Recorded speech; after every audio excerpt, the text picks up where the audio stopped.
नमस्कार, आप देख रहे हैं श्री डूंगरगढ़ क्षेत्र का सबसे विश्वसनीय व प्रामाणिक news channel Shri Dungargarh times. आइए देखते हैं आज 16 दिसंबर 2024 को हमारे क्षेत्र से खास खबरें एक साथ वीडियो न्यूज बुलेटिन में। श्री डूंगरगढ़ में समर्थन मूल्य पर खरीद रविवार को बंद रही और सोमवार को भी खरीद बुरी तरह से प्रभावित रही। किसानों ने क्षेत्रीय नेताओं को फोन कर अव्यवस्थाओं के प्रति नाराजगी जताई। कांग्रेसी नेता हरिराम बाना की अगुवाई में किसानों ने पंचायत समिति पहुंचकर उपखंड अधिकारी उमा मित्तल को समस्याओं से अवगत करवाया। बाना ने मित्तल को ज्ञापन सौंपकर खरीद केंद्र पर उचित प्रबंधन की मांग की। बाना ने कहा कि केंद्र पर तुलाई नाम मात्र की हो रही है और 300 से अधिक ट्रैक्टर ट्रॉलियां सहित अनेक वाहनों में किसान मूंगफली लेकर सड़क किनारे खड़े हैं। ऐसे में ठंड में रात और दिन किसान परेशान हो रहे हैं तथा इसके साथ यातायात व्यवस्था भी बुरी तरह से प्रभावित हो रही है।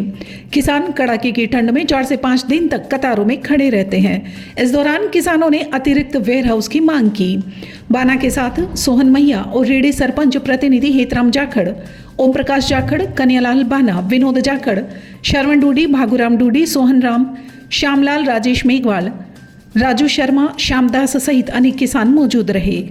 पंचायत समिति परिसर में प्रधान सावित्री देवी ने प्रधान प्रतिनिधि केसराराम गोदारा ने उपखंड अधिकारी उमा मित्तल को ज्ञापन सौंपते हुए श्री डूंगरगढ़ में एक और अतिरिक्त खरीद केंद्र खुलवाने की मांग की। उमा मित्तल ने नेताओं को व्यवस्था में सुधार करवाने का आश्वासन दिया। क्षेत्र में बिदासर रोड पर सुबह 2 घंटे से अधिक समय तक जाम की स्थिति बनी रही। जाम बीकानेर जयपुर हाईवे तक पहुंच गया और इसे हाईवे पर भी यातायात प्रभावित हो गया। यहां राजस्थान सरकार के खाद्य एवं आपूर्ति विभाग के मंत्री सुमित गोदारा की गाड़ी भी फंस गई। एक एम्बुलेंस भी जाम की चपेट में आ गई, जिससे मरीज और उसके परिजन परेशान हुए।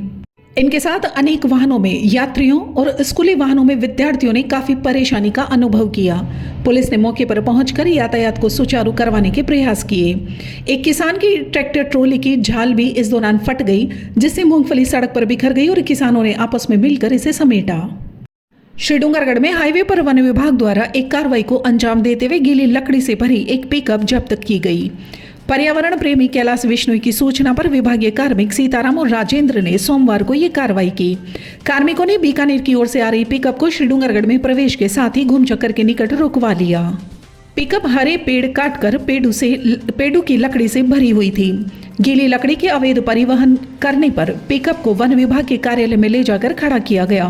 कार्मिकों ने रेंजर को सूचना दे दी और आगामी कार्रवाई रेंजर द्वारा की जाएगी। सोमवार को कालूबास के नेहरू पार्क में आयोजित भागवत कथा भव्य कलश यात्रा के बाद दोपहर 2 बजे प्रारंभ हुई। कथावाचक स्वामी शिवेंद्र स्वरूप महाराज जी ने पहले दिन कथा का महात्म्य बताते हुए घर घर भक्ति के प्रचार प्रसार का माध्यम कथा को बताया। उन्होंने कहा कि कलयुग में सबसे बड़ा सत्कर्म ज्ञान यज्ञ है और भागवत ज्ञान की गंगा है।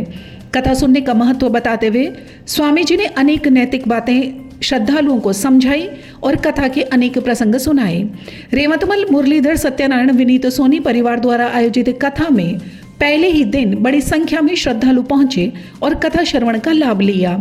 आज की कथा पूर्ण होने पर कीर्तन और आरती की गई। इससे पूर्व सुबह 10:15 बजे झमरू के मंदिर से कथा स्थल तक गाजे बाजे के साथ भव्य कलश यात्रा निकाली गई। कलश यात्रा में मंगल कलश लेकर मंगल वेश में महिलाएं शामिल हुई। बता दें कि कथा 22 दिसंबर तक प्रतिदिन दोपहर 2 बजे से शाम 6 बजे तक आयोजित होगी। श्री डूंगरगढ़ के निकटवर्ती गांव लखासर में गौसेवा के लिए भव्य राम कथा का आयोजन आज कलश यात्रा के पश्चात प्रारंभ हुआ। कथावाचक संत शंकरदास जी महाराज ने पहले दिन राम नाम की महिमा का गुणगान किया। इससे पूर्व गांव के ठाकुर जी मंदिर से कथा स्थल तक कलश यात्रा निकाली गई। दुलचासर मार्ग पर स्थित गौशाला में कथा श्रवण के लिए आने वाले श्रद्धालुओं के लिए आसपास के 1 दर्जन से अधिक गांव से बसों की व्यवस्था भी की गई है। श्री डूंगरगढ़ क्षेत्र के सभी राजनीतिक, आपराधिक, सांस्कृतिक, सामाजिक और धार्मिक समाचारों से जुड़ने के लिए आप आज ही जुड़े श्री डूंगरगढ़ टाइम्स के साथ और अपडेट रहें अपने क्षेत्र की हर खबर से। धन्यवाद। शुभ रात्रि।